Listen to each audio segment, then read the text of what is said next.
আসসালামু আলাইকুম।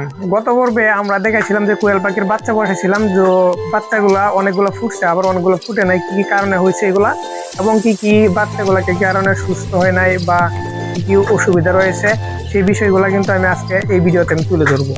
তো চলুন আমরা এখন চলে যাব ইনকিউবেটর মেশিনে, আর বিস্তারিত আমরা ওইখানে বলবো। আসেন,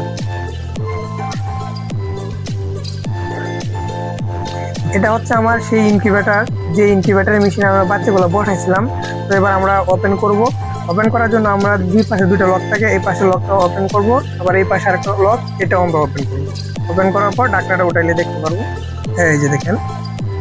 তো এখানে কোয়েল পাখির বাচ্চা প্রতিবন্ধী হয়েছে অনেকগুলো দেখা যাচ্ছে। আর আমি বিষয়টা বলি কি কারণে হয়েছে।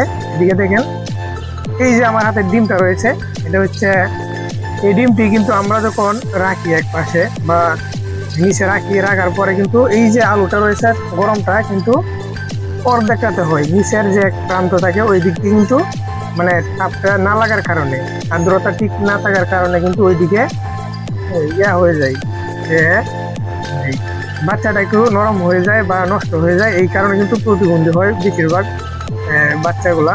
তো এই বিষয়ে আপনারা লক্ষ্য রাখবেন। আর ডিমগুলা যখন এখানে থাকবে তখন কিন্তু আপনারা 3 ঘন্টা পর পর এরকম করে হাতে ঘুরিয়ে দিবেন। ওই ভিডিওতে কিন্তু আমি দেখাইছিলাম কিভাবে ঘুরাতে হয়। তো এইগুলা আপনারা এখানে বুঝে নেবেন কিভাবে ঘুরাতে হয়। প্রত্যেকটা ডিম এভাবে ঘুরাবেন। আবার যখন আপনার 1 সপ্তাহ ডিম বাইর হবে বসাইছেন, বা মুরগির ডিম যদি বসায় থাকেন, তাহলে 19 দিনের ভিতরে বাচ্চাগুলো ফুটায়, তাহলে আপনারা 15 দিন থেকে পানির একটা বোতল নেবেন, নিয়ে এক্সপ্রে করবেন। এরকম ভাবে এক্সপ্রে করবেন, এক টানা আপনার 3 দিন থেকে 5 দিন পর্যন্ত এক্সপ্রে করবেন। ডিমগুলো নিয়মিত 3 ঘন্টা পর পর ঘুরিয়ে দিবেন। ঘুরিয়ে দিলে কি হবে, আপনার যে বাচ্চাগুলো রয়েছে ওই বাচ্চাগুলো কিন্তু প্রতিবন্ধী হওয়ার থেকে বিরত থাকবে। তো এই ছিল